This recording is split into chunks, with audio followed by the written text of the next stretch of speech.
আসসালামু আলাইকুম প্রিয় দর্শক, ভিলেজ লাইফ উইথ মাসুদুল চ্যানেলে সকলকে জানাচ্ছি স্বাগতম। অনেক দিন পর আমি আবারও চলে এসেছি আপনাদের মাঝে একটা নতুন ভিডিও নিয়ে। তো আজকের ভিডিওতে আমি আপনাদের মাঝে আলোচনা করব চীন হাঁস যখন ডিম পাড়ে ওই ডিম পাড়ার যে সময়টা, ওই সময়টার মধ্যে আপনারা চীন হাঁসগুলোকে কীভাবে রাখবেন বা চীন হাঁসের ঘরটা কীভাবে রাখবেন। তো প্রিয় বন্ধুরা, এই মুহূর্তে আপনারা দেখতেছেন আমার চীন হাঁসের ঘরটা ফ্লোরের মধ্যে আমি সালা বিছিয়ে দিয়েছি। আর সালা বিছানোর কারণ হচ্ছে এই চীন হাঁসগুলো 2 দিনের মধ্যে ডিমে চলে যাবে।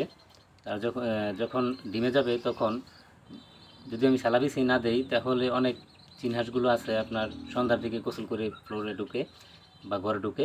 তো আমার চীন হাঁসগুলো সন্ধ্যার দিকে গোসল করে মাত্র ঘরে ঢুকছে। তো চীন হাঁসগুলো দেখতেছেন অলরেডি কিন্তু ভিজা। আর সালা বিছানোর অর্থ হচ্ছে এই চীন হাঁসগুলো শরীরের যে পানিটা থাকবে ওই পানিটা কিন্তু এই সালায় টেনে নিবে। টেনে নেওয়ার পরে চীন হাঁসগুলো যখন ডিমে যাবে, ডিমের যে জায়গাটা আমি করে দিয়েছি আপনারা দেখতেছেন, তো ওই কুটাগুলো কিন্তু শুকনো থাকবে। আর যদি আমি সালাবিছি না দিতাম তাহলে এই পানি, শরীরের পানিগুলো দিয়ে এই কুটাগুলো ভিজে যেতে। আর ভিজে যাওয়ার জন্য আপনার প্রতিদিন যখন এই কুটাগুলো ভিজতে ভিজতে ভিজতে কিন্তু একটা সময় দেখা যাবে এই চীন হাঁস যখন ওমে বসবে তখন কিন্তু ওই ডিমগুলো বেশিরভাগই কাঁচা যাবে।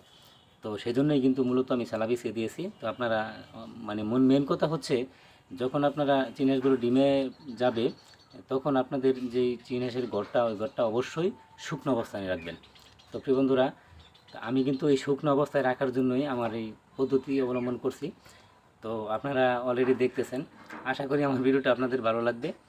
তো যারা অলরেডি আমার ভিডিওটা দেখেন সবসময় তাদেরকে অসংখ্য ধন্যবাদ। যারা নতুন জয়েন দিয়েছেন তারা অবশ্যই তাদেরকেও স্বাগতম জানাচ্ছি। তো প্রিয় বন্ধুরা, সকলেই ভালো থাকবেন, সুস্থ থাকবেন। আজকের মতো এই পর্যন্তই। আসসালামু আলাইকুম রহমতুল্লাহি ওয়া বারাকাতুহু।